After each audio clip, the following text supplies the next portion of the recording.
the defensive stops late out there on the floor, but anything that you all were really locked into defensively that was like consistent in the final 3.5 minutes?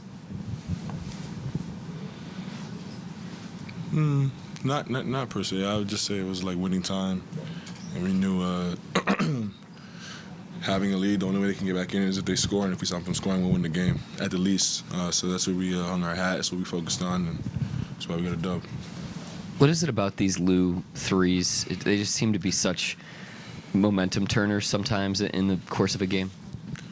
Yeah, he's a big shot maker. His confidence never wavers.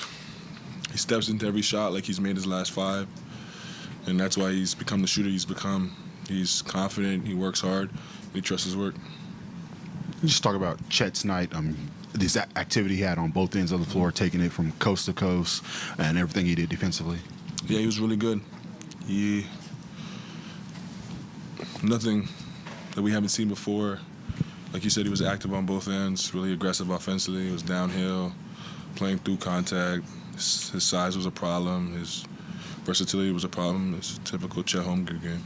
And ended up winning by 16, but it was kind of a scrappy, physical game for you guys. And how important do you feel like these games are late in the season where you guys haven't had many of these games like that for the whole season? Yeah, every game is an opportunity to learn and get better. And no matter what it looks like, we try to get those two things out of the games, whether it's a win or a loss.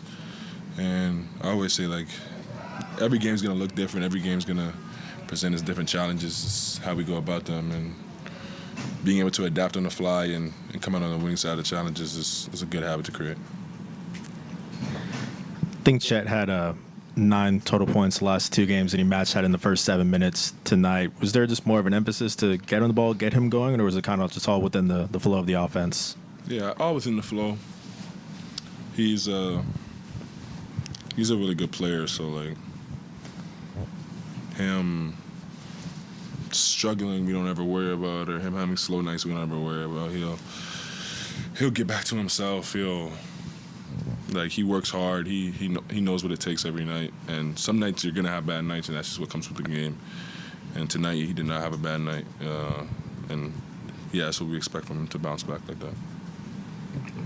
Kaysen was asked what it was like to guard you, and he said that he can't predict what you're going to do because you don't always know what you're going to do, and so he doesn't really have any advice for anybody. Mm-hmm. Can you just talk about like the creativity that you have, like when scoring? You're having one of the best scoring seasons for a guard in the history of the NBA. Just talk about just what it's been like this season, just scoring the basketball.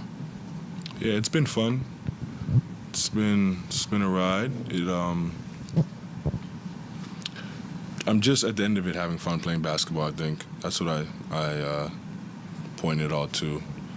Like, I'm not out there thinking about scoring or thinking about how I want to score or when I want to score.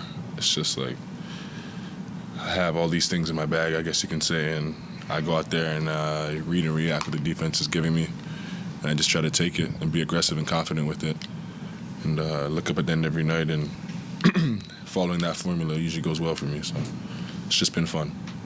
And Dennis Schroeder seemed to be having a pretty animated conversation with you at the end of the game. Would you care to share anything about that?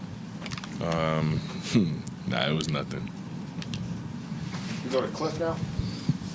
Yeah. It's okay. Hit it, Cliff. Yeah. When teams come at y'all like that, with a little bit of extra energy and a little bit more words to say, like, it seems like I've seen a couple of games where that's happened, and you guys seem to feed off of it a little bit. It actually works for you. Is that something that you guys just kind of take in stride with it, or is that different than other teams? Like the way Detroit brought it specifically, is that different than other teams, and is it something that y'all take in stride? We know every team has something they hang their hat on, and every team has something that it's part of their identity and helps them win games. And every night they're gonna play against us, come into our building, and try to do so. And whatever that looks like, it's gonna be different for all the other 29 teams in NBA. And our job every night and our goal every night is to counteract that with imposing our will and our, identity on the game.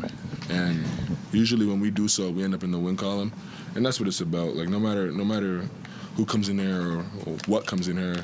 Like, it's about us being ourselves, and that's what we focus on. Has that picked up with all the wins you guys have as the season's gone along? Say again, sir? Has that picked up in terms of teams coming at you? I mean, as you pile up all these wins as a team? Nah, I haven't noticed any different. Teams will always try to do whatever it takes to win, and so do we. You guys had some pretty good, I guess I call them haymakers the first quarter.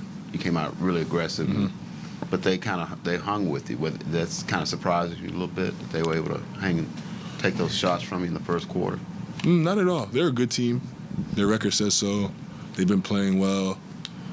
They're going to be in the playoffs. Like, with that comes a team that's resilient, a team that takes punches and throws punches.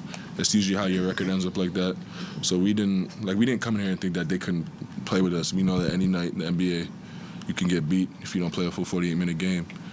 So no, it didn't surprise us at all. Case in last season, it was more of a play finisher offensively where he'd get most of his points off cuts or just spot ups. This year, it seems like you guys are using it a lot more as a creator and initiator role. Where have you seen the most growth from him just offensively? Yeah, he's taking crazy strides. Like, his feel for the game, his aggressiveness, his understanding. And he's always had tools, but I think him, like, figuring out, like, when to pick his spots and then just being willing to fail, like being willing to try stuff out there, and at the end of the day, being aggressive. It helps the rest of us because when we're all out there and all 5 guys are aggressive and all 5 guys are a threat at all times, it's hard to guard, and you can't guard a certain way, or you can't give a guy extra attention as much as you like because of that. And yeah, Queso's helped with that for sure this year. Just right. Shai, listen to a recent podcast, Gil's Arena, with your dad talking about influences or players that had influences on you growing up, and Allen Iverson was a big part of that. I'm curious, how did that come together? Were you watching highlights of his game? Did you watch full games? Like, how did that come together in the sense of him having such a profound influence on your game growing up? My dad was a big fan, so his games were always on TV. When he came to Toronto, we always went. And honestly, I think, like, in that era, every kid's favorite player was Allen Iverson. How he played the game, his swag on and off the court. I'm not the only kid that loved AI. But yeah, definitely influential. Thank you, Thanks. All right. Thanks, Shai.